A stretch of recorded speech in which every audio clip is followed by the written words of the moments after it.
Olá, boa noite, tudo bem? Meu nome é Richardson Lessa, da Richardson Lessa Soluções Contábeis, do podcast da RL News Podcast Contábil. E hoje aqui, com a presença do nosso professor Edivaldo Gama, filho, né? Professor da FAINOR, mestrado, professor de projetos, não é isso, professor? Financeiro e projetos. Né? Por favor, se apresente, professor. O senhor, aqui é o nosso bate-papo de hoje para essa turma da FAINOR. Boa noite a todos que estão nos assistindo. Né? Um abraço aí para o professor Josenaldo pelo espaço cedido para a FAINOR também. Antes de tudo, agradecer aí o convite e registrar aqui a satisfação que Richards foi meu aluno no curso de contábeis lá da FAINOR. Isso então, mesmo. Como é bom a gente encontrar com os ex-alunos e colegas, né, de profissão. Antes de tudo, registrar essa satisfação. Obrigado. E minha formação é de administração, mas sempre trabalhei com a área financeira. Trabalho com as disciplinas de Financeira 1, Financeira 2 e com elaboração e análise de projeto. E também desenvolvendo a atividade de consultoria financeira. Isso é bom. Tenho uma especialização em administração financeira, um mestrado em organizações aprendentes e trabalhando professor e consultor financeiro. O professor Josenaldo está dizendo que o som está baixo.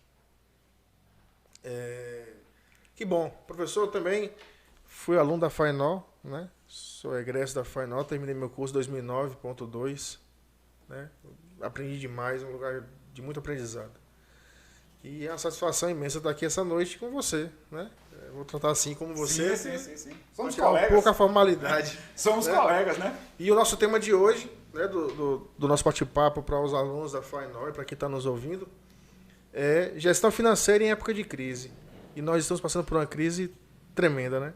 Que momento difícil todos nós estamos passando. Qual é a sua perspectiva?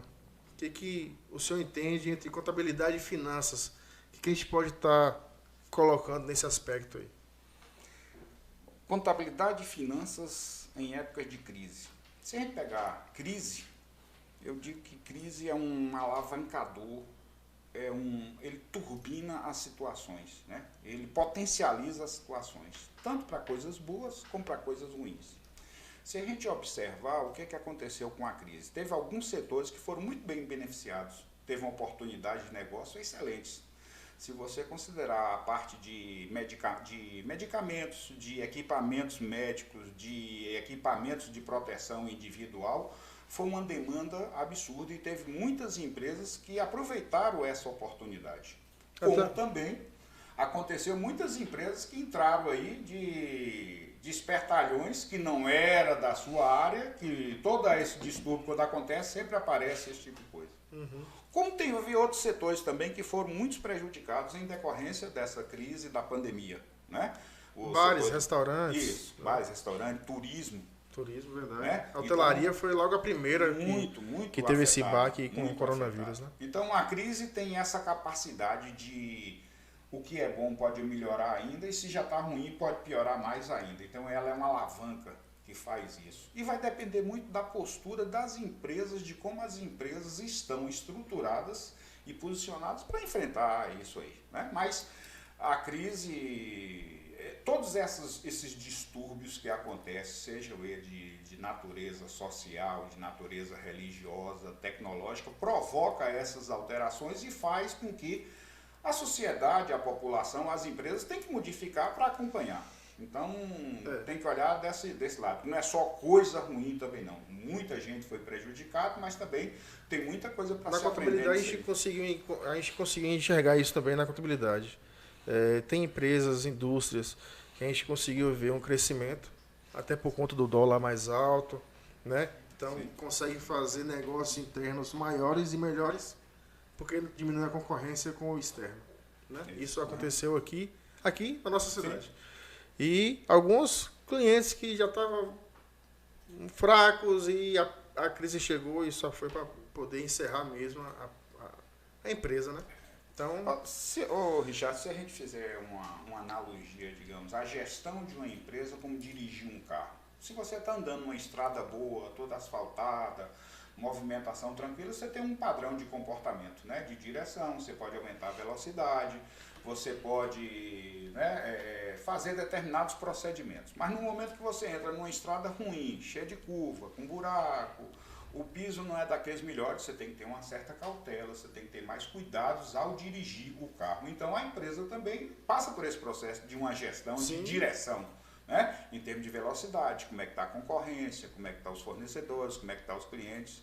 De um modo geral, teve uma retração, e toda retração impacta em redução de vendas. Então, se reduz as vendas, automaticamente você tem que olhar o quê? Como é que estão meus custos? Estou acostumando, tá indo nesse mesmo padrão? E se você não tiver esse momento de acompanhar os indicadores, né? Muitos deles fornecidos por sua área da contabilidade, fica difícil você gerenciar uma empresa. Então, quanto mais você tiver indicadores, quanto mais você tiver um sistema de gestão que lhe dê a informação, e essa informação gerando conhecimentos e apoio ao processo de decisão, ficaria mais fácil. E a contabilidade aparece aí como um apoiador e muito grande nesse processo de gestão.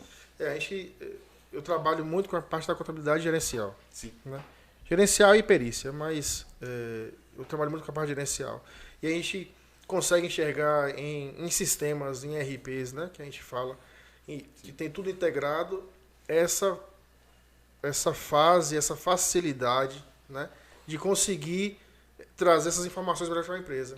Né? De você estar tudo ali junto, você conseguir lançar tudo naquele sistema e a empresa ter um feedback melhor, mais rápido, né, mais confiável até, porque são os dados dela que estão ali dentro, para tomar decisão. Enquanto que em empresas menores, né, a gente não percebe isso, até porque às vezes nem tem sistema. Ou é um Excel, ou não tem sistema mesmo. Né? Eu acho que essas mudanças aí têm afetado as empresas nesses aspectos. Um deles seria em termos de porte de empresa. Pequenas empresas, grandes empresas. Né?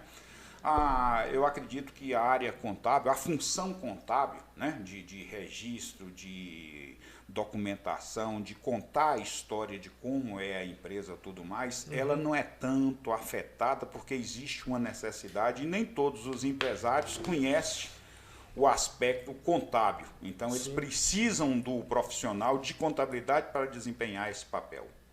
Já a área financeira, muitos dos gestores, dos empresários, acham que gestão financeira é por conta que o dinheiro é dele, então ele pode gerir tudo mais e muitas vezes ele mesmo é que toma todas as decisões, que monta todos os sistemas de gestão e tudo mais, e nem sempre na pequena empresa ela está com todos esses processos adequados. Parametrizado, né? Alinhado.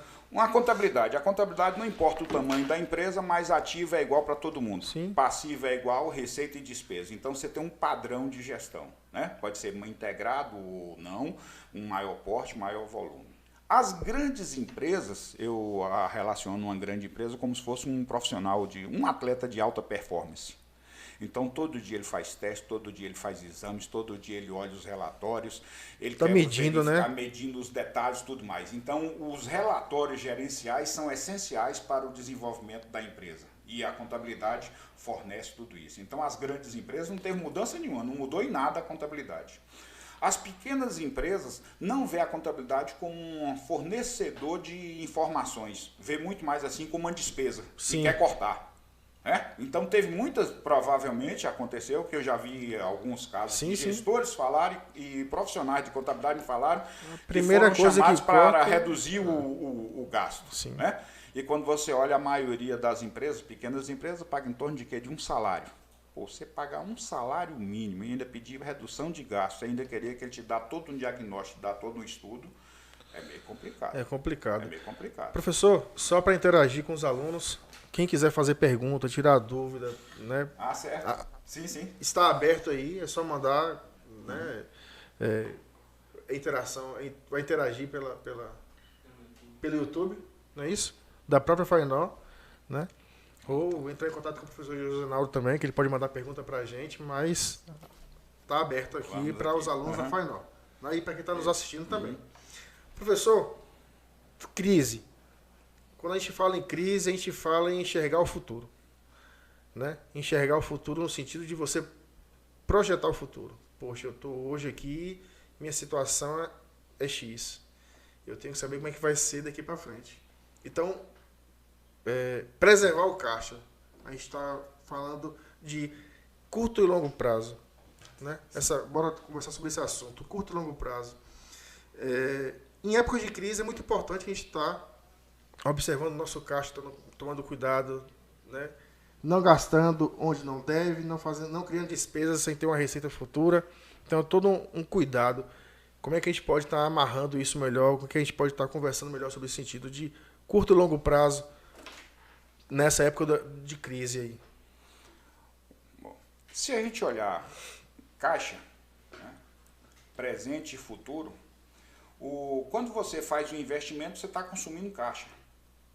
Mas um investimento, você está consumindo caixa no presente com a expectativa de retorno no futuro. Sim. Então tem essa dualidade, né, na decisão financeira do investir. Mas no momento, no curto prazo, quando se instala um problema de crise, aí você volta as suas atenções, como você falou, para o caixa, para a liquidez. Sim. A empresa pode até tomar prejuízo e ela continua funcionando, mas se faltar dinheiro, ela para. Então não pode faltar dinheiro.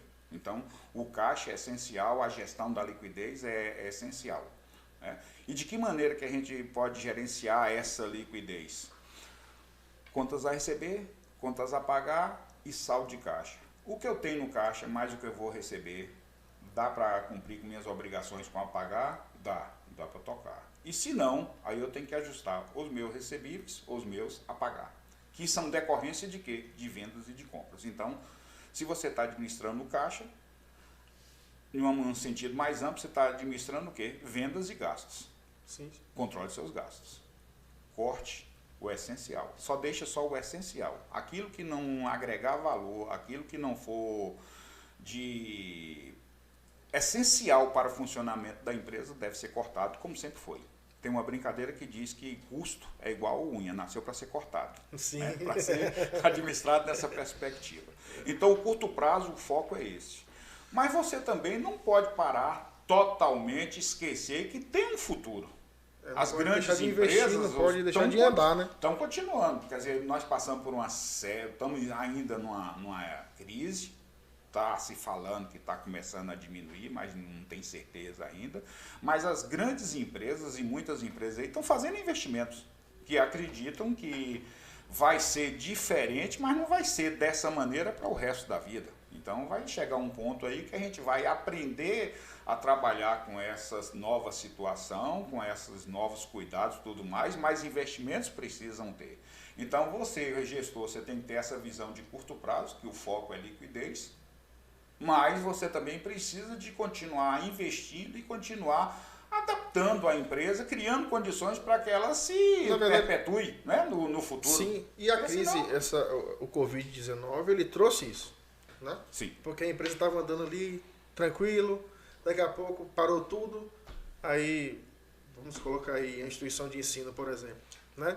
A FAINOL teve que se adequar à questão de ensino à distância, investir em tecnologias, né? Sim, sim. Os custos também aumentam, porque você tem que, principalmente na área de saúde, que a faculdade tem essa área de saúde lá, então você tem que comprar EPI, que está muito mais caro do que era no passado, antes do Covid. Então, tem que ter toda essa análise, né? Tem que ter todo esse cuidado para poder saber a forma de investir. Charles, imagina o seguinte. Isso é um exemplo. Você faz um estudo e você tem lá uma quantidade que é suficiente para você pagar suas contas. Não, estou trabalhando, né, tecnicamente acima do ponto de equilíbrio, estou tranquilo. De uma hora para outra, por um problema, vem uma legislação que fala que você só pode operar com a metade da capacidade. É o baque. Operar com metade da capacidade ainda capaz de gerar lucro para pagar tudo isso. Tinha algumas empresas que estavam numa situação muito confortável. Então ela tinha margem para poder ser cortada e se adaptou. Mas aquelas empresas que já estavam com dificuldade, como eu falei no início, só potencializou. Dificuldade, veio mais dificuldade ainda. Né? Só uma pergunta. Você acha que essa crise no abastecimento de veículos novos que a gente está tendo é reflexo dessa diminuição por conta do Covid? Eu falo no sentido de produção. Tem coisas que são por causa de peças, por causa de tecnologias, mas a gente sabe que não está trabalhando 100%, né?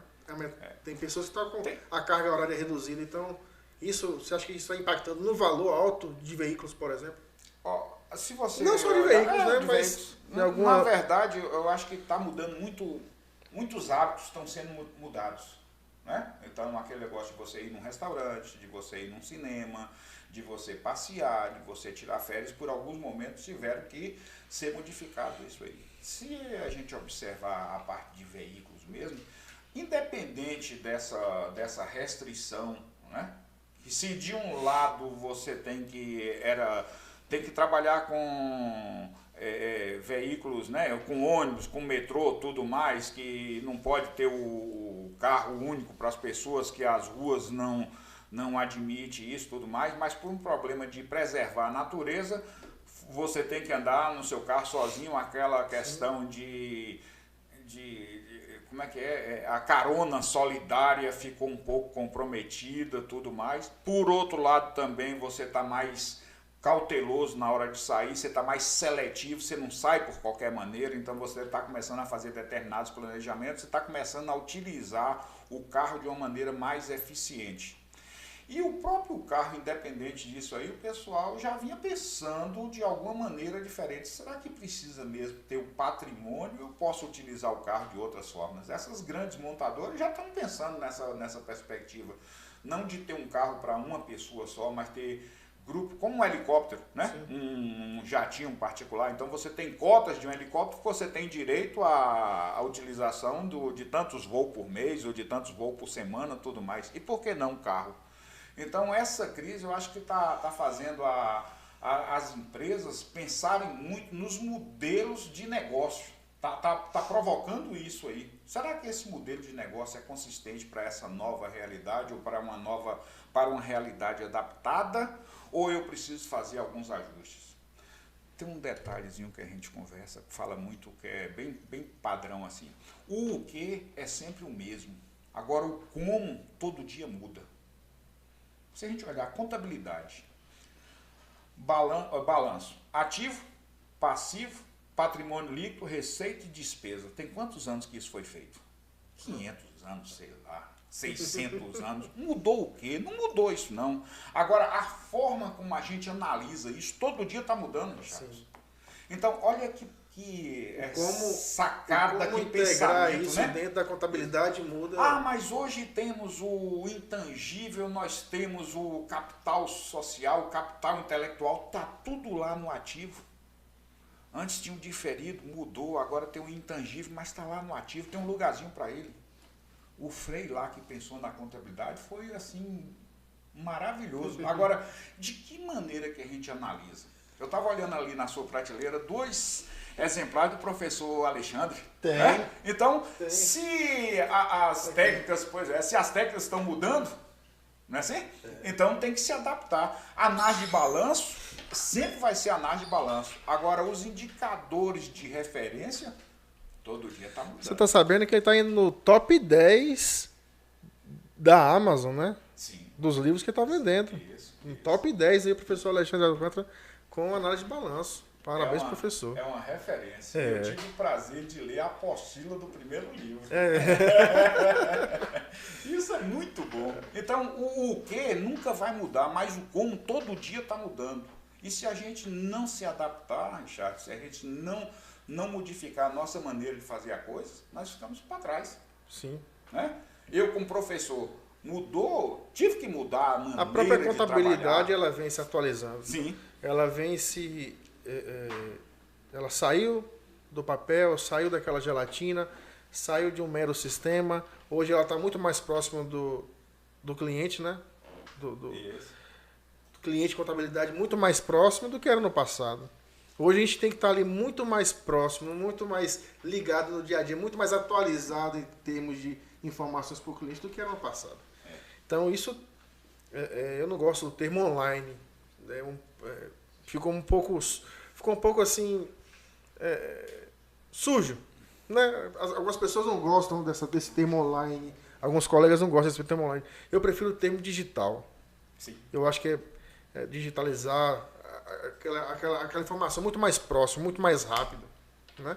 Hoje você tem sistemas contábeis, por exemplo, que você puxa do banco um arquivo OFX, ele já importa tudo para a contabilidade, tá tudo na mão, na hora. Você coloca o seu sistema no cliente, lança ali, ele está na hora que ele precisa das informações. Então... Ó, só para você ter uma ideia, meu primeiro contato, não de estudo, mas profissional, assim, com contabilidade, foi no meu estágio obrigatório, em 83, no Banco Econômico, no Grupo Banco Econômico. Eu fui trabalhar no grupo Divisão de Planejamento Contábil, de PEC, lembro o nome ainda, e GSUBS, Grupo de Subsidiária. O Grupo Econômico tinha várias subsidiárias e tinha as subsidiárias não financeiras. E eles estavam montando um plano de contas padronizado, onde todas as subsidiárias do Grupo Econômico iam trabalhar com esse plano de contas. Então, se você tinha lá Caixa e Banco do Brasil, conta movimento, o Banco do Brasil era 0001 para qualquer lugar que ele aparecesse. Podia ser no ativo circulante disponível, podia ser em bancos conta movimento, em aplicações financeiras, em passivo empréstimo, era padronizado e todas tinham o mesmo. Todas as contas era datilografada num voucher. O sistema era jogado num papel, a gente mandava em malote para uma subsidiária do Banco Econômico em Campinas, que tinha uma folga no computador que digitava para a gente e mandava aqueles relatórios naquelas folhas, maquinazinha de impressora. Meu pai é eterno. E aí você tinha que conferir aqueles lançamentos tudo. Foi meu primeiro contato com contabilidade. E hoje a gente... Naquele tempo que era para cada lançamento a débito, só pode ter um lançamento a crédito. Então, se você usasse lá 100 mil reais para pagar 20 coisas, era um lançamento de banco para caixa, e de caixa se saiu distribuindo todo. Por quê? Porque o sistema não permitia isso. Uhum.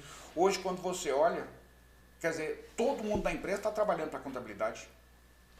Né? Quando o almoxarifado... Para gerar informação. Quando o almoxarifado registra o recebimento de uma nota fiscal, ele está fazendo um trabalho contábil. Então, o contador passou a ter mais tempo, né, o profissional de contabilidade passou a ter mais tempo para analisar as informações.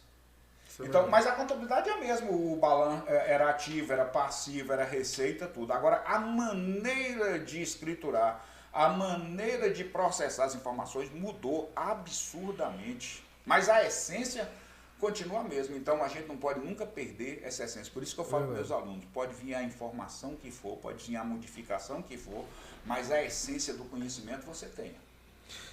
É o que, dentro do nosso cronograma de conversa, isso aqui é um bate-papo, vai ficar livre. A gente pode conversar o que quiser, o assunto que o pessoal precisar aí, trocar ideia. Tá muito bom. Boas lembranças está vindo aqui. Não é? Eu lembro que meu primeiro contato com contabilidade foi em um escritório de contabilidade. E eu comecei lá. O primeiro trabalho que eu fiz foi separar nota fiscal. Eu não sabia o que era nota fiscal de entrada e nota fiscal de saída. Para mim, tudo era nota fiscal. Sim, velho, como é que eu vou... você vai arquivar isso aqui. Separa o que é entrada, separa o que é saída. Tá, fui aprender. Um segundo contato que eu aprendi foi a máquina de calculadora, de bobina. E quando eu saí do escritório, o dono do escritório, que eu tenho um apreço muito grande, que é Dagmar, ele falou assim, você entrou aqui dessa forma, você não sabia nem calcular na calculadora de mesa. Sim. E hoje você está sendo diferente. Assim, eu só tenho a agradecer. Né?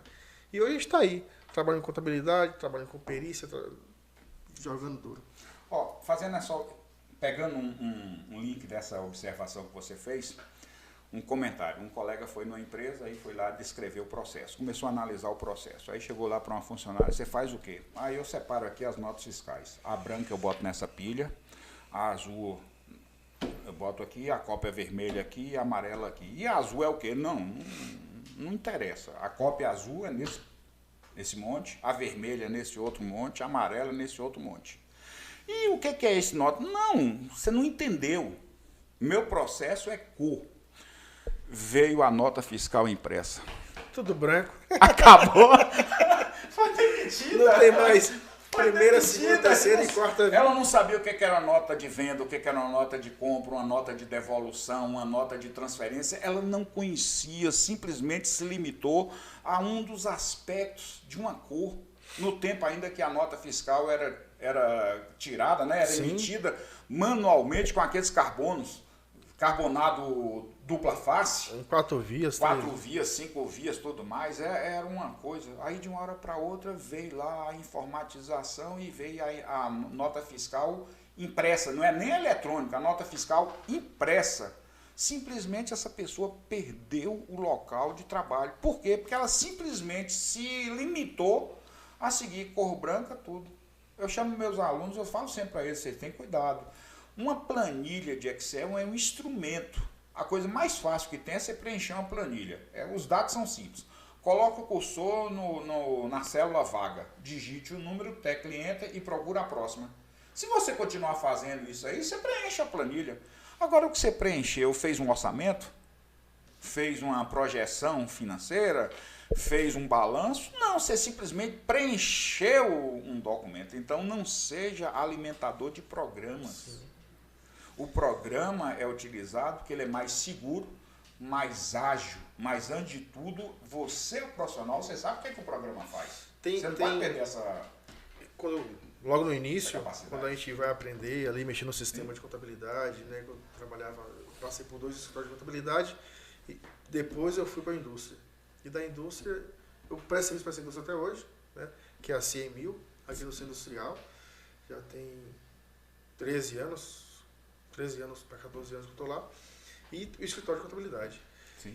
E quando a gente vai no escritório de contabilidade, né, nesse que eu trabalhei a primeira vez, segunda vez, a gente tinha códigos. Então, era um código, sei lá, 550. E ia para o caixa fornecedor. Sim. 55, banco fornecedor. E você só gravava o código. E a gente não sabia o que acontecia dentro do sistema para isso. Depois que eu saí dessa metodologia de trabalho, de sistema de contabilidade, e fui para um ERP, onde a gente vai aprender a parametrizar.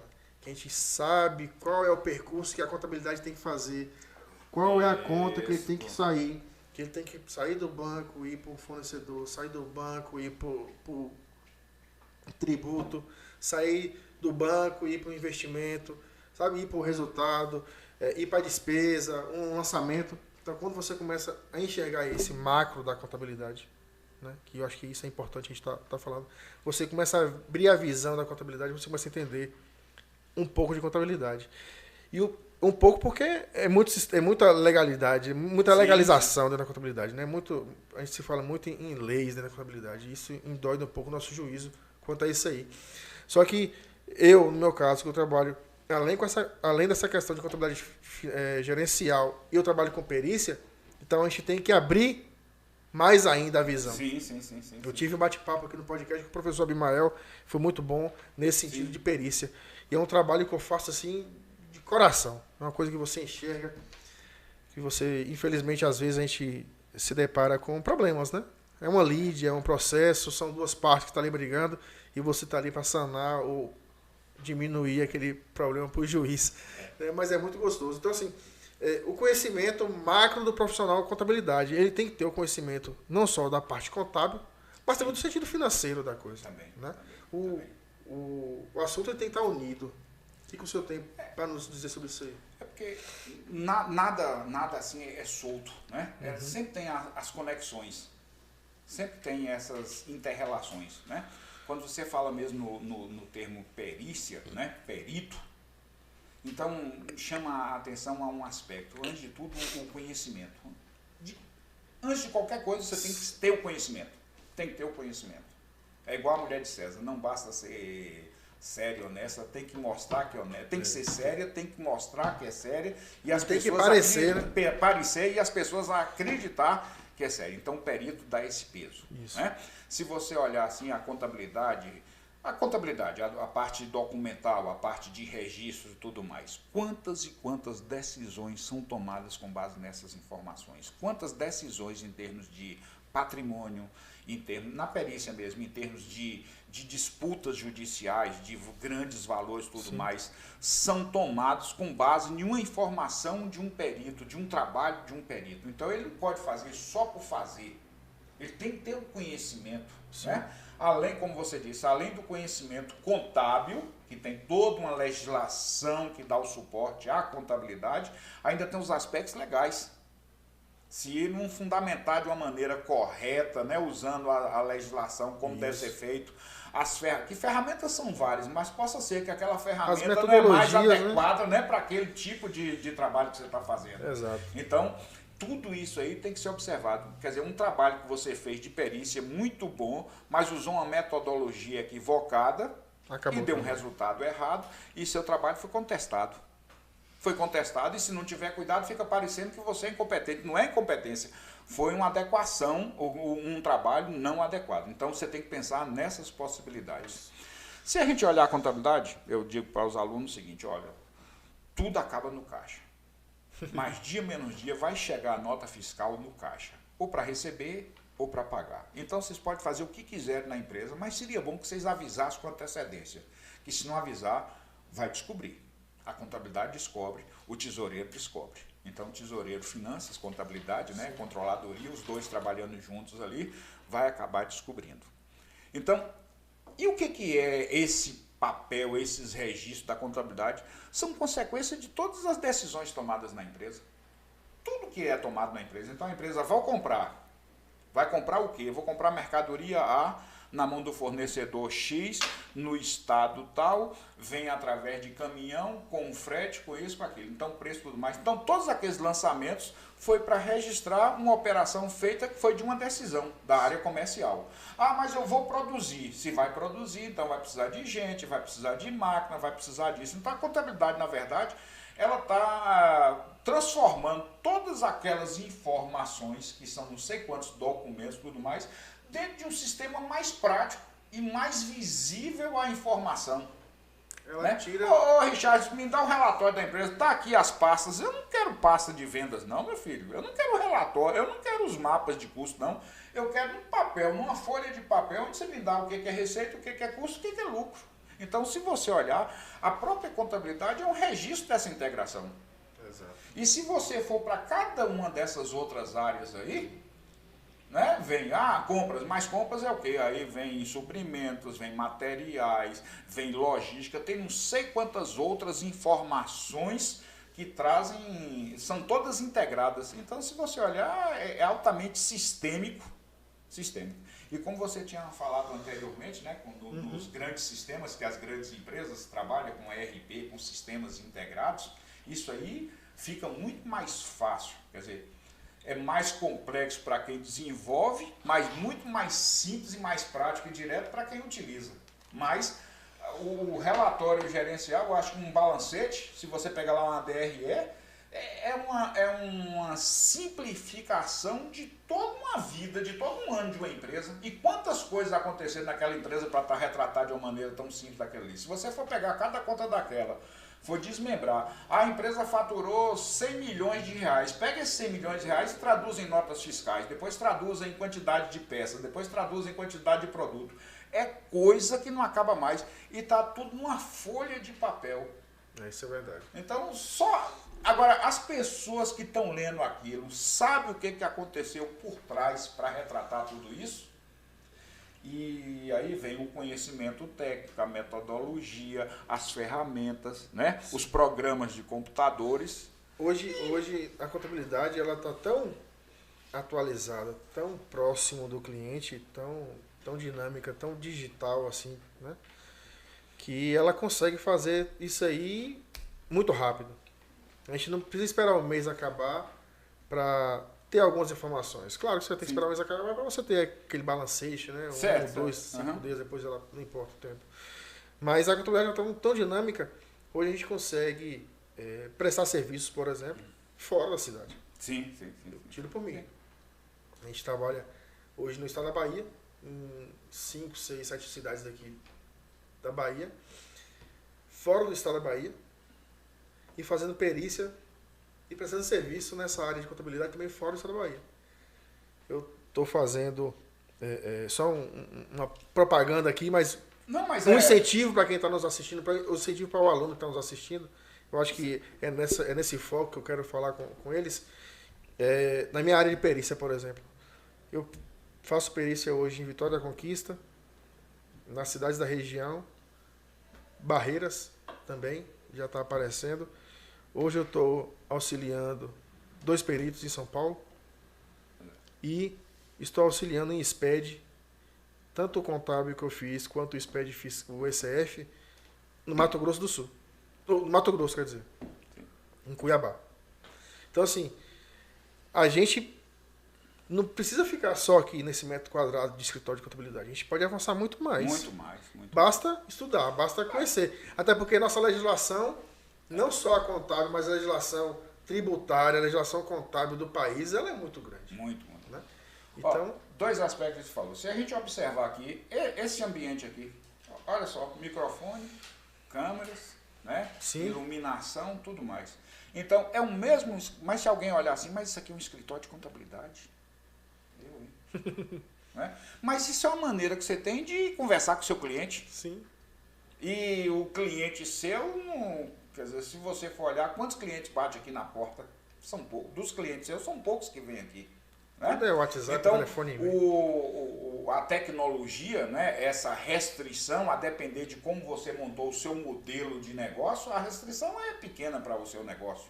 Né? Então, digamos assim, o contato com o cliente, do cliente procurar, de você participar, né, você fazer uma perícia, para discutir o assunto, vamos marcar uma reunião, não. Tá aqui vamos marcar a reunião, pronto, quer dizer, é um computador. É isso, a própria justiça já está admitindo via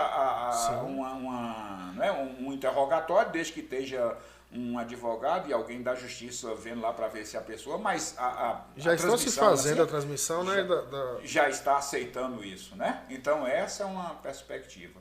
E a outra perspectiva que você falou também, eu acho, é da legislação, né? A legislação, o Brasil ainda é muito forte, tem muita legislação e é uma exigência absurda, né? Na área contábil, na área fiscal. Né? Dizem que se um profissional parar 6 meses de ler e de estudar a legislação, ele fica fora do mercado, que é difícil ele voltar de novo. Por quê? Porque todo dia está saindo as mudanças. Há muito tempo atrás, só para você ter uma ideia, eu fui fazer um levantamento lá, e aí começou para ver se um produto era tributado ou não tributado. Aí a gente pegou lá. Qual era a legislação? Essa legislação aqui altera um parecer número tal, ou um parecer, uma instrução, eu não sei o termo direto, aí é esse número tal. Esse aqui altera o de 2000 e tal, aí eu fui lá no de 2000 e tal. Esse aqui alterou o inciso tal e retirou o artigo tal e acrescentou tal de um outro original. Richard, quando eu fui procurar na cadeia, era quase 10 documentos. O original era quase 5 anos de diferença. 10 leis para frente. 10 leis para frente, e uma alterava um inciso, a outra botava um i, o outro era um ou, no inciso tal, incluía um artigo, tudo mais. Então, quando você olha assim, nossa, foi praticamente uma tarde, quer dizer, eu não sou da área, eu fui foi garimpar a informação. Garimpar a informação. Você que é da área, você tem uma maneira mais simples, mais direta, tem alguns mecanismos aí mais simples, mas mesmo assim exige. Saiu uma nova regulamentação aí, quando você vai ver o que mudou tudo mais. O inciso tal, a lei tal, que uma vírgula fora de lugar muda um bocado de coisa. Assim? Verdade. E fora as mudanças substanciais que existem mesmo. Né? Se você, até comparando assim finanças e contábeis, essa própria regulamentação que já teve lá, onde a contabilidade começa a trabalhar muito mais voltado para o valor de mercado, né? de fluxo de caixa, não só pelo valor do registro contábil. Foi a 11941 e a 11668. Então deu uma proximidade muito grande. Né? Que quando você tinha que fazer uma análise, você pegava um balanço para analisar, mas se você fosse olhar nos aspectos financeiros, de projeção, de possibilidade de ganho futuro, tudo mais, era quase que uma outra atividade. Mas hoje está cada vez mais próximo essa maneira de ver a empresa. Né? Então tá vendo. Então a legislação é uma outra coisa que o profissional tem que estar atento. Tem que estar muito. A gente né? Enquanto profissional, enquanto estudante, a gente tem que aproveitar muito, absorver muito essa questão de conhecimento, porque quando a gente sai da faculdade, que você vai para o seu escritório, ou você vai trabalhar para alguém, ou numa empresa, seja lá qual o tamanho for, se você não conseguir cumprir a legislação E que para a gente, em termos de contabilidade, não é só uma questão de apuração de imposto, mas é você entregar aquele imposto correto. É você calcular aquilo correto. É você entender a legislação daquela empresa específica, seja uma indústria, seja um comércio, seja um serviço. Né? É você entregar as declarações acessórias corretas. Sim. Só para você ter uma ideia, a falta de entrega de uma declaração como a FD Contribuições é 1% sobre o faturamento bruto da empresa. Imagine que você trabalha na empresa, ela fatura 1 milhão por mês e você não entregou aquela... Pronto. Acabou a vida do cara. Né? É um dinheiro muito alto para você ter que pagar, para você ter que desembolsar um ônus muito grande. Então, assim, todo o cuidado com a legislação que a gente tem que ter, o profissional de contabilidade tem que ter, é muito grande. É um cuidado, é uma acessibilidade muito grande que a gente tem que tomar cuidado com isso aí. Eu penso dessa forma. Uma observação disso, foi no semestre passado, um aluno meu me fez o seguinte questionamento: professor, se a legislação muda todo dia, por que a gente fica se matando aqui para estudar isso? Eu falei, você não está estudando a legislação específica. Tem determinadas coisas que é essência. Sim. A essência tem que ter. Se você tiver uma boa essência, a base, qualquer mudança de legislação fica fácil você entender. Como é que você vai ler sobre um artigo, uma legislação nova que saiu, se você não sabe o que é um ativo, você não sabe o que é um passivo, você não sabe o que é lucro, você não sabe o que é receita, sim, o que é custo, o que é despesa. Vai ficar difícil para você. Então, quando você pegar essa legislação, vai ficar a dificuldade. Eu me lembro bem de uma aula, tive a satisfação de ser aluno do professor Edivaldo Brito, legislação tributária. Excelente professor.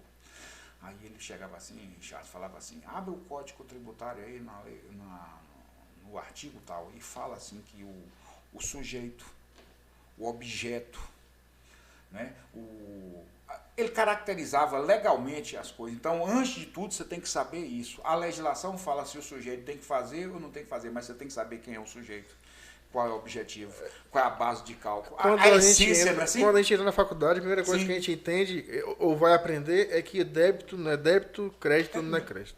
Né? Aí você, que dentro da contabilidade é o contrário. Você confunde. Mas peraí, se é débito, eu estou devendo. Não, é débito, você tem a ver. Então você tem a receber, né? É um direito seu. Sim. Mas crédito... Mas quando você entende... Eu faço então, de uma maneira, isso já é o começo da eu falo de uma maneira brincando com os alunos, falei que eu não sou, não é minha formação, não é contador, e eu tive que usar alguns artifícios para ficar fácil, certo? Aí eu aprendi o seguinte: quando entra um dinheiro na empresa, vai para o capital social e ele empresta o dinheiro para o caixa. Então o caixa é devedor do capital social. Então o capital social é passivo, é credor, e o caixa é ativo, é devedor. Daí em diante, aí agora eu começo por isso aí, pronto, ativo é devedor. Por quê? O ativo só tem porque alguém está financiando. Sim. Então, se alguém está financiando, ele é crédito. E se alguém está sendo financiado, ele é débito, é divisor. É os macetes que eu utilizo, né? Um dia mesmo eu brincando com os alunos, falando lá de estrutura de capital. Aí ele falando de estrutura de capital, o que é isso? Eu falei, vem cá, quando você vai fazer uma casa, você tem o ativo e o passivo. O ativo aqui geralmente é do lado direito seu e quem está de frente, né? E o passivo é o esquerdo. Se você pegar esse balanço, me permita, o contador não pode fazer, mas como eu não sou contador... Ativo à esquerda, passivo à direita. Então, de quem vê. Né? De quem vê. Aí eu falei, se você pega isso aqui e inverte, bota o passivo embaixo e o ativo em cima. Aí você lembra o seguinte: ativo é atividade, atividade é ação. É onde compra, produz e vende. E embaixo é o passivo, que é a estrutura. Esse passivo aguenta sustentar o que está acontecendo lá em cima, estrutura de capital.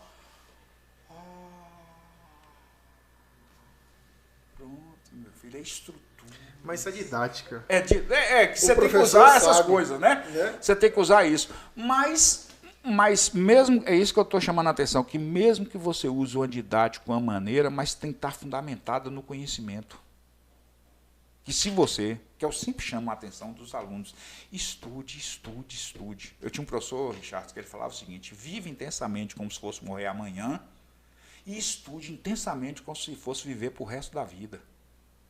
Estude e aprenda. Assim, esse contexto que a gente está chegando aqui, a gente está falando de contabilidade, a gente está falando de conhecimento, a gente está falando de profissional, a gente está falando de legislação, a gente está falando de metodologia.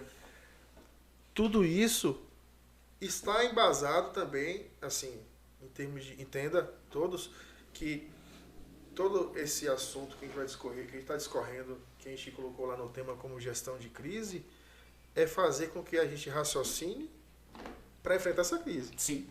Né? A gente, enquanto estudante, a gente, enquanto profissional, está envolvido nessa questão de gestão financeira em época de crise. Então, esse assunto, a gente não está fugindo do assunto. A gente está levando ele para um sentido macro. Sim. Mas considerando também que a gente está falando para a academia. Mas né? quanto mais você conhece tudo isso aí, fica mais fácil de perceber. Né? Como é que a crise chegou? Ela não chegou assim de uma hora, quer dizer, foi rápido, mas foi acontecendo. Tinha algum sinal disso? Estava tendo alguma coisa? Quando a gente vai lendo aí as informações e começa a ver o que aconteceu, aí tinha lá. Em agosto, setembro, outubro, né? Não vamos, que eu não sei corretamente, mas para o final de 2019. Pois é, 2019. Mas teve um evento tal que aconteceu isso, teve um outro evento que aconteceu aquilo, que modificou isso, que modificou aquilo. Então, sinais estão acontecendo e está se mostrando. Então, você está atento aos sinais. Isso. Quais são os modelos de gestão que você utiliza para perceber sinais? A empresa quebrou. Uma empresa não quebra de uma hora para outra. Agora, se você só faz o balanço de ano em ano, de entre um ano e outro, quebra.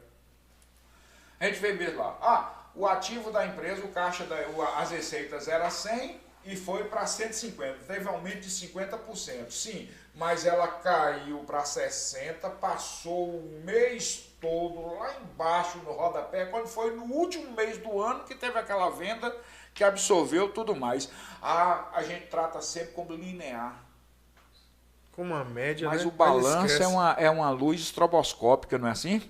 Como você falou assim, não, mas a qualquer momento a gente pode tirar nos relatórios, a gente pode tirar um relatório parcial, não com toda a riqueza de detalhes, de fechamento, de apuração, de imposto de renda, de depreciação, mas você tem várias prévias. Então, quais são os instrumentos de gestão que você utiliza para ver se a sua empresa está andando dentro do padrão? Se você pega um carro, consumo médio, rotação de motor, temperatura, medidor de gasolina, não tem não sei quantos. E na empresa, quais são os indicadores que você está usando? De quanto em quanto tempo você para analisar isso? De quanto em quanto tempo você conversa com o contador? De quanto em quanto tempo você recebe essas informações? Ou você simplesmente recebeu? Sabe o que eu vi? Desculpa, mas sabe o que eu vi? Um absurdo de uma pessoa falando? Eu estava conversando com um empresário. E aí chegou uma moça trabalhar com ele, fulano de tal quer falar com o senhor. Depois eu falo. Eu falei, não, pode seguir, precisar, não tem problema. Não, é meu contador. Ele só me liga para eu pagar imposto.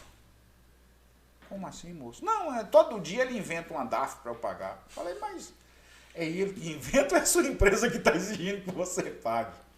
Eu achava que isso nem assim, não é que eu não achava, a gente sabe o que acontece, tem esses empresários que ainda visualizam, tem essa visão. Mas está acabando. Mas é isso que eu te falar agora. A gente tem muito empresário novo no setor. Sim. E sabe o que está pagando? Está acabando? Felizmente por dois motivos. Porque as pessoas estão mudando o pensamento, está vindo uma nova safra de empresários aí com muito mais conhecimento, com outras visões, e esses outros estão sendo liquidados, estão sendo eliminados. O sistema muitas vezes está engolindo.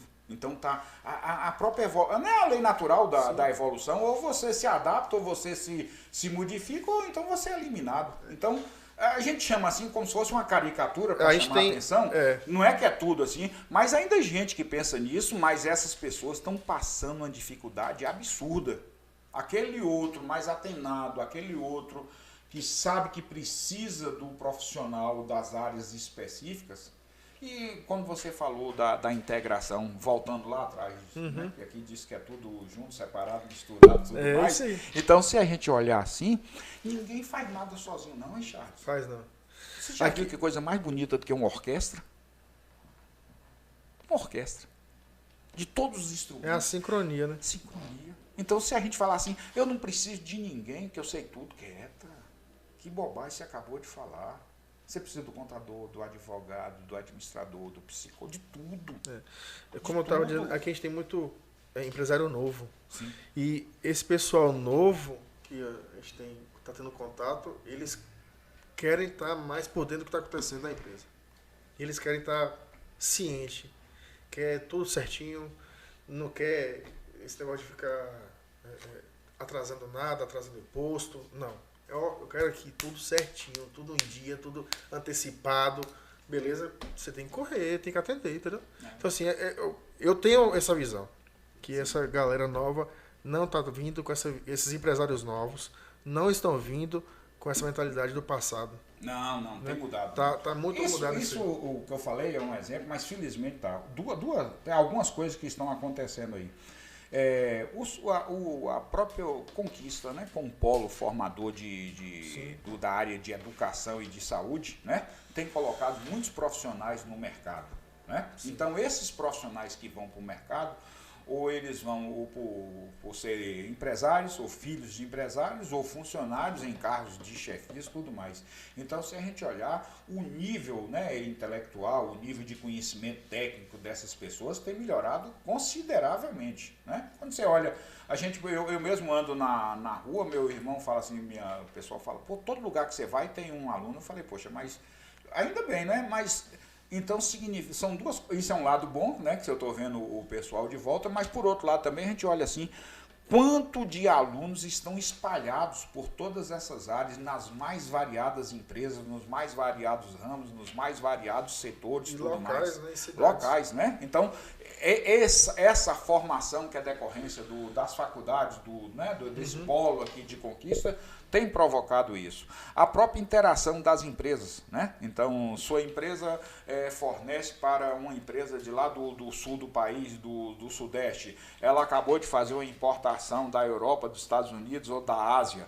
Então, a pessoa tem que ter uma maneira diferente de trabalhar, porque ele está sendo bombardeado por modificações, não é assim?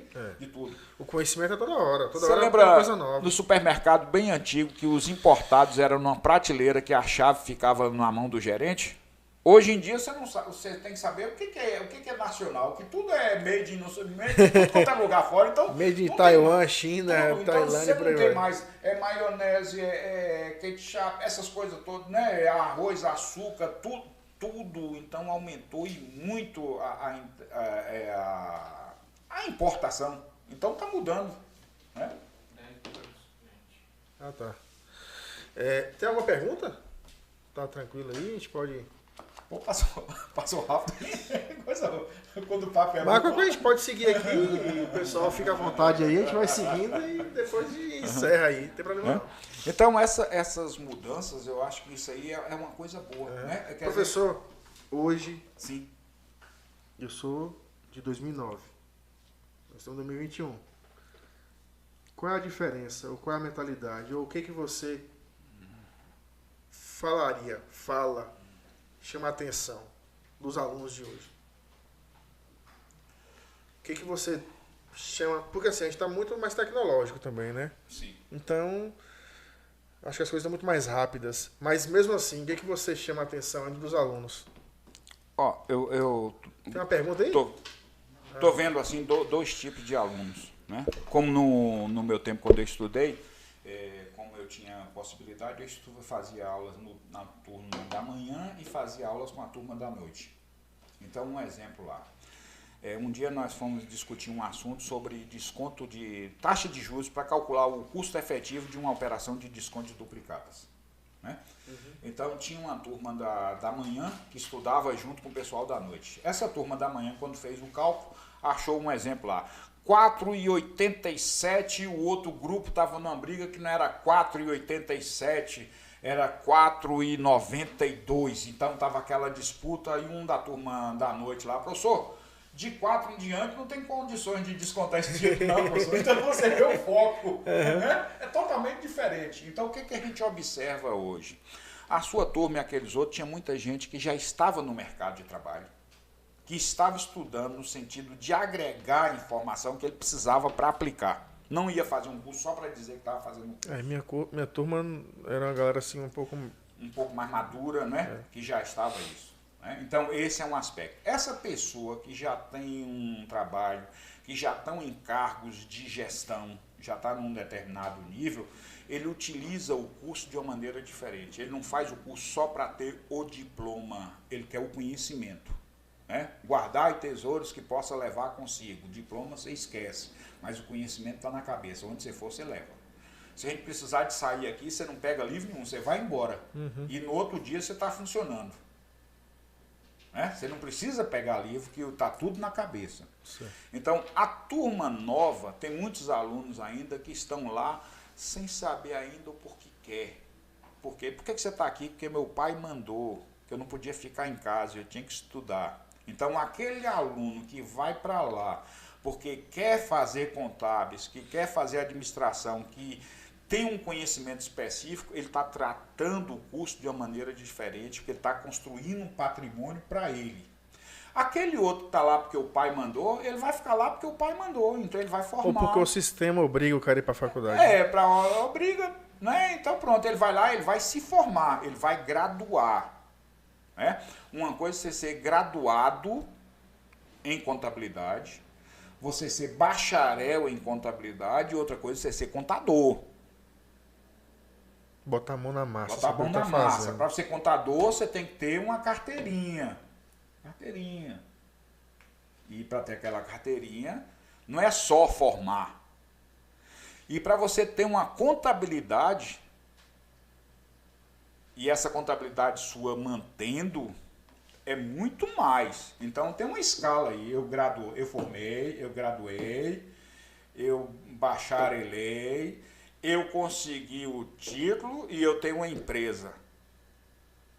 Né? Então tem pessoas que vão ficar nesse caminho aí. Ó. A gente sempre acha atenção, olha, você tem que ir para lá. Não precisa ser o dono da empresa, mas você pode ser tratado lá como se fosse o dono, que você tem conhecimento para isso, e você é parte importante daquela equipe. Então, não fique nessa ponta, só graduar. Graduar é pouco. Ter o diploma é pouco. Você lembra quantas vezes você já mostrou seu diploma? Nenhuma. Agora, quer dizer, não, mentira. Sim, um pouquinho. Na perícia, a gente tem que... Certo. Sim. Mas quer ver lá só para checar tudo mais. Mas o que isso toda vez exige de você? O relatório. Isso aí toda hora você tem que mostrar, toda hora você tem que provar que você sabe. Toda hora você é questionado. Pode fazer a pergunta. Chegou uma pergunta aqui. De que forma o gerenciamento das finanças pode contribuir para a recuperação financeira de uma empresa em crise? De que forma o gerenciamento das finanças pode contribuir para a recuperação financeira de uma empresa em crise? A primeira coisa que a gente tem que fazer é um diagnóstico, né? Conhecer a realidade. A empresa está em crise. Está em crise por quê? Não está vendendo? Qual o histórico, né? Por que você não está vendendo? Você vendia antes? Ou não está vendendo mais? Eu tenho.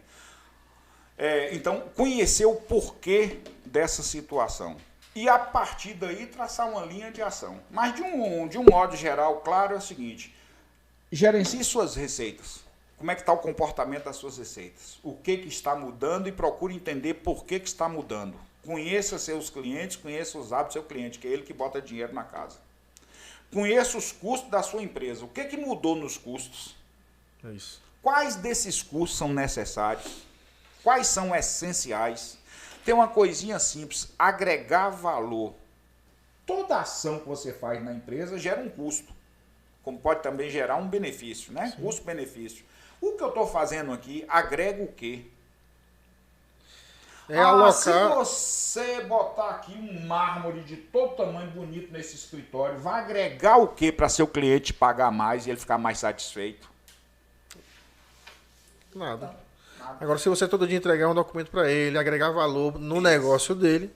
Então, para essa pessoa seria, antes de tudo, um diagnóstico. Saber o porquê das coisas, né? Como era, como está e o que aconteceu que provocou isso. E com base nessa informação, aí você pode traçar um tratamento para isso aí. Né? Então, aí juntando finanças e contábeis, que eu acho que é a dobradinha, né? Pega o relatório do mês anterior, do semestre anterior, compara com o atual e veja o que mudou. Vai lá nas receitas, vai lá nas despesas. Aí depois das despesas, quebre as despesas e veja o que aconteceu cada uma daquela. O que aconteceu? Foi o preço que aumentou? Foi a quantidade que aumentou? Aumentou a quantidade porque você está desperdiçando mais ou aumentou porque só foi o preço? Vai dando as informações, procure essas informações e com base nisso você faz um treinamento. Mas antes de tudo, se é crise, aperta o cinto. Apertar o cinto, é verdade. É saber onde gastar. Sim. Ó, diz que é 2GM, viu, Richard? É ganhe mais e gaste menos. Mas se você não pode gastar menos, gaste melhor. É 3, GM, então, né? é GM, né? É GM. É uma propaganda aqui para GM, né? Gaste melhor, né? Gaste com aquilo que vai te dar retorno, que é um princípio de finanças. Sim. Não desprenda energia naquilo que não vai te trazer nada. Professor, nessa perspectiva, empresa versus profissional, a gente tem, é o que eu falei, a gente tem percebido a mudança no comportamento do empresário, dos novos empresários principalmente, né? No sentido de querer fazer o correto, de querer andar da melhor forma, até para que o negócio possa crescer. Sim. Né?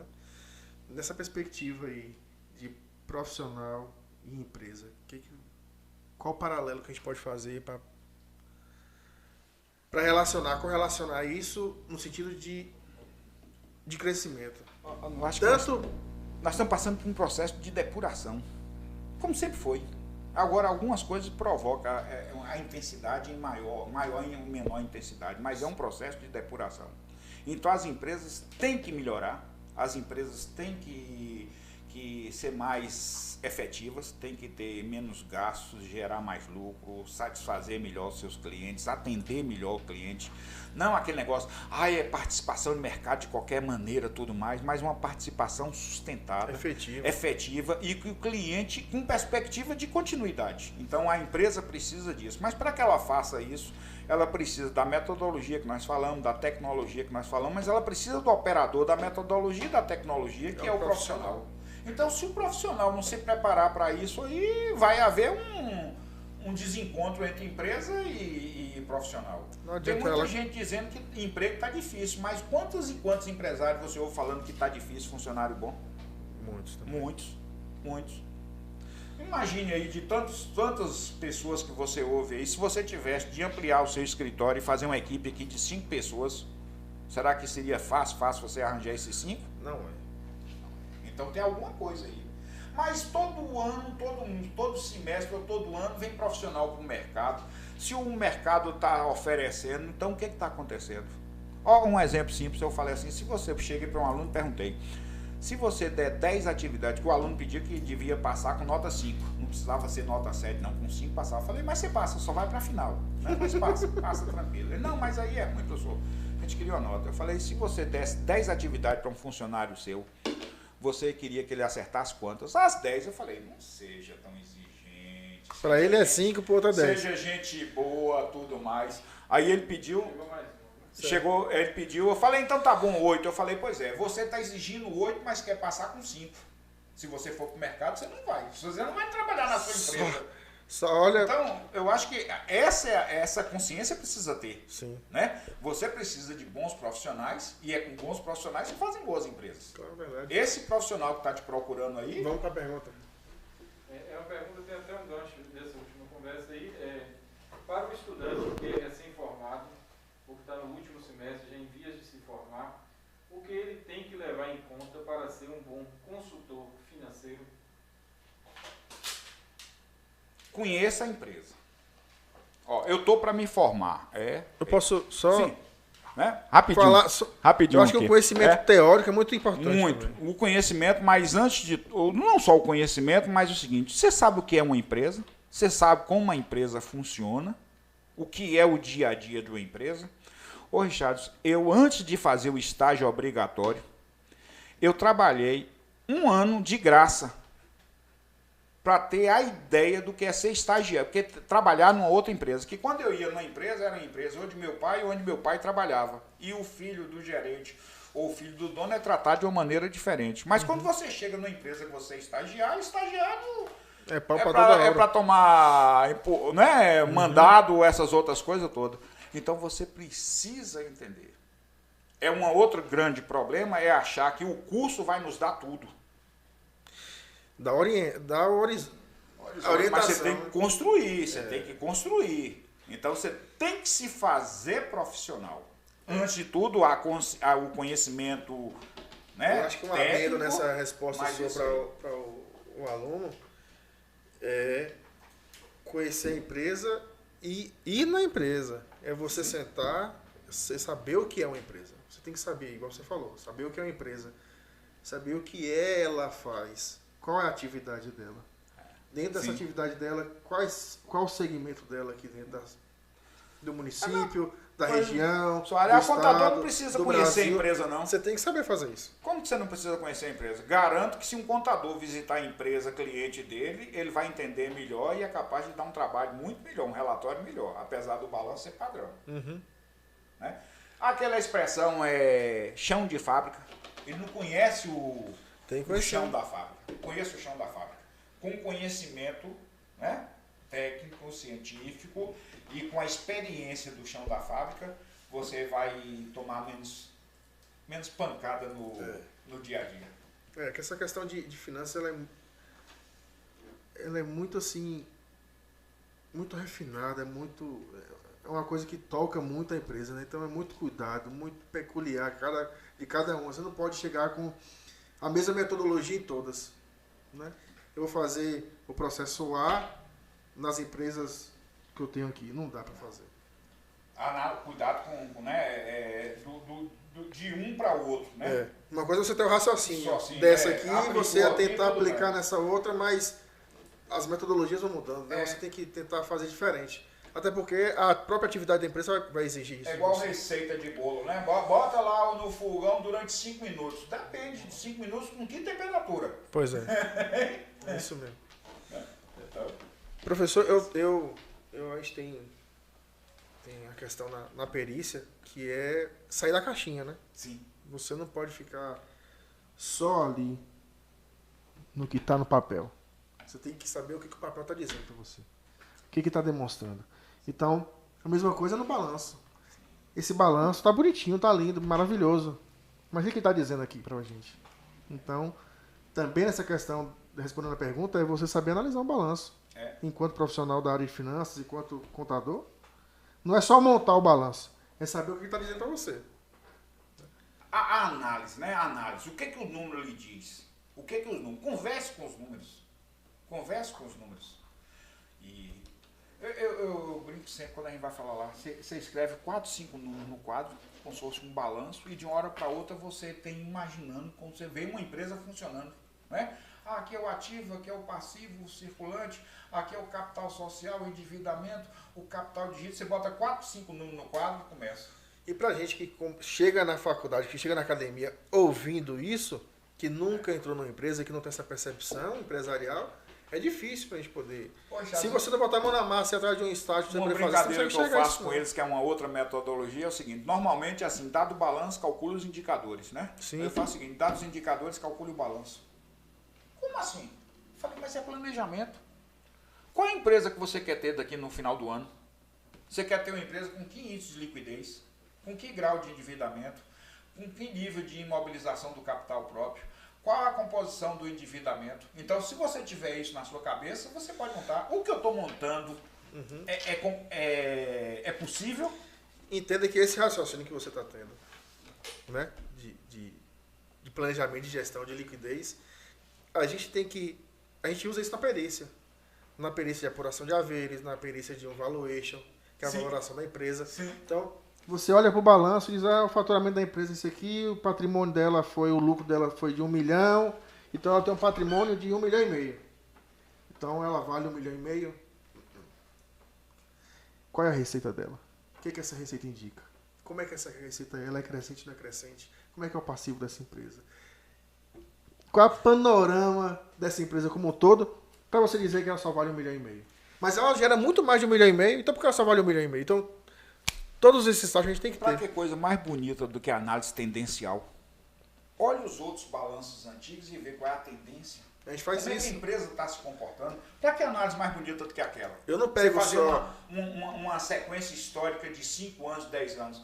Quem é a empresa que está querendo perder tempo e fazer uma análise de 5 anos de balanço? Olha lá se olha o balanço, mas as grandes empresas estão fazendo isso. No valuation, na apuração de haveres, a gente usa isso. A gente usa esse sistema de você usar aí pelo menos os últimos 5 anos da empresa para você poder entender o histórico da empresa. E com base nesse passado e com essas perspectivas futuras, você pode criar indicadores para projetar um futuro. Isso. Assim, que o valuation, né, é a base do valor futuro, mas o valor futuro com base em um padrão hoje e em perspectivas. Essas perspectivas. A empresa está perdendo... Quantas empresas fazem lá? Está perdendo vendas e você faz uma projeção de vendas aumentando vendas. Qual milagre vai ter? Como é que ela passou 5 anos perdendo vendas e agora vai aumentar tudo? Ou estagna, a venda está ali estagnada e a despesa aumentando. Sim, mas é planejamento. Que planejamento é esse? Então, olha o passado, com volta naquela primeira pergunta, conheça o porquê que está acontecendo isso, e se você não tiver uma ação corretiva, não vai dar. Não vai chegar lá. Então, para minhas, a tendência de vendas é cair. Se eu quero que minhas vendas aumentem, eu tenho que fazer alguma coisa. Aí agora chama os outros especialistas. Eu reduzir preço, mas aí reduzir margem, tudo mais é complicado. Aumentar a quantidade, melhorar a qualidade, dar um serviço. Aí algumas ações precisam ser feitas. Quais dessas ações, qual o custo de cada uma dessas, de que maneira que eu posso fazer? Por onde começar. Por onde começar. Mas você tem que saber qual é a situação atual e principalmente essa tendência. Olho no cenário, que a empresa está num mundo maior do que ela. Sim. E o mundo lá fora é muito maior do que o mundo interno, né? O ambiente macro, externo. E até a legislação, então. Sim, isso. Muito. Nós falamos aqui de quê? De legislação, nós falamos de tecnologia, nós falamos de conhecimento, nós falamos de saúde. De crise. Né? De crise, de social, comportamento, tudo isso aí afetou a empresa. Então, os aspectos externos são muito maiores do que os aspectos internos.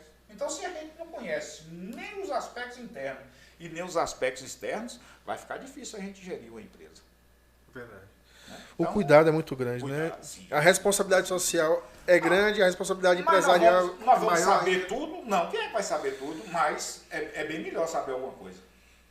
Começa do pouco, né? Começa do pouco.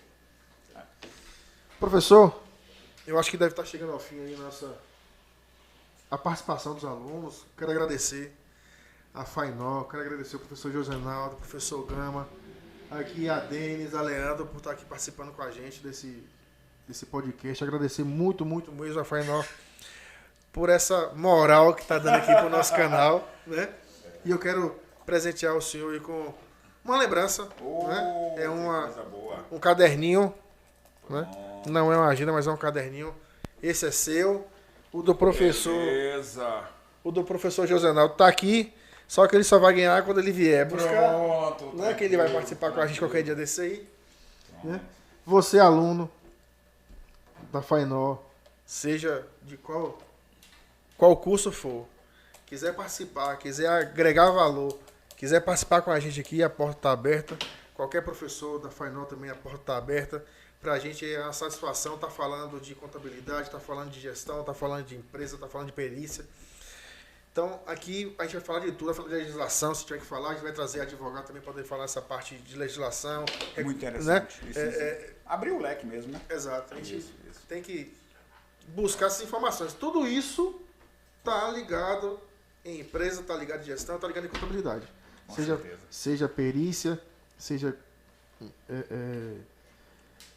legislação, tudo está ligado na contabilidade. Então, a gente tem que ficar atenado. E o podcast é para isso. É para a gente poder trocar ideia com pessoas valorosas como você, agregar valor e aumentar o conhecimento. Né? Então eu quero só agradecer a sua presença. Muito obrigado mesmo.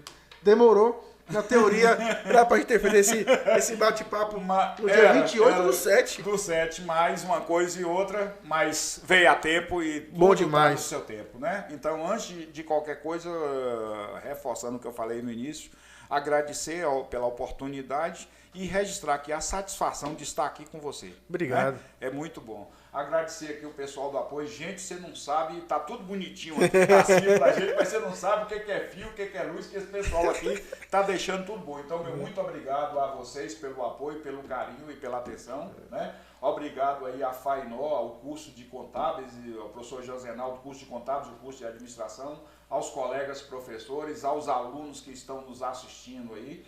Firmeza, firme e forte, faça um bom curso, é o melhor patrimônio que vocês podem ter. E registrar mais uma vez a satisfação. Um profissional respeitado no mercado, que fez um curso na faculdade que vocês estão fazendo, com os professores que vocês estão tendo, e se tornou um profissional respeitado, Graças conhecido, e está vivendo com base naquilo que ele plantou. Então, exatamente. Será que eu posso? Pode. Está o exemplo aqui, ó, na frente de vocês. Professor, aqui, eu quero só deixar um agradecimento, eu já deixei para você, mas eu quero só para você, aluno. Aproveita o máximo possível do curso, mas é aproveitar no sentido de conhecimento, de estudo. Eu sempre falo para minha esposa, eu gostaria de ter aproveitado mais, de ter buscado mais. Tem hora que a gente fica tão ligado, é tanta coisa que a gente tem que estudar, que tem hora que a gente não consegue. Então, até o mesmo próprio trabalho não permite que a gente aprofunde tanto. Mas, assim, quem tem condições, quem quer realmente, tem que aprofundar mais. Porque não é fácil, contabilidade não é fácil. É muita coisa, é muita responsabilidade. A responsabilidade é muito grande. Toda profissão é de muita responsabilidade. Toda profissão é de muita responsabilidade. Não importa se eu vou fazer contabilidade porque é só matemática, é só número, é só bala. Não, meu amigo, é uma responsabilidade muito grande. Não importa qual a área que você vai, a responsabilidade é grande. Não confundir acesso à informação com acesso ao conhecimento, né? Não é? E trazer o conhecimento. Ah, mas na internet tem tudo. Cuidado.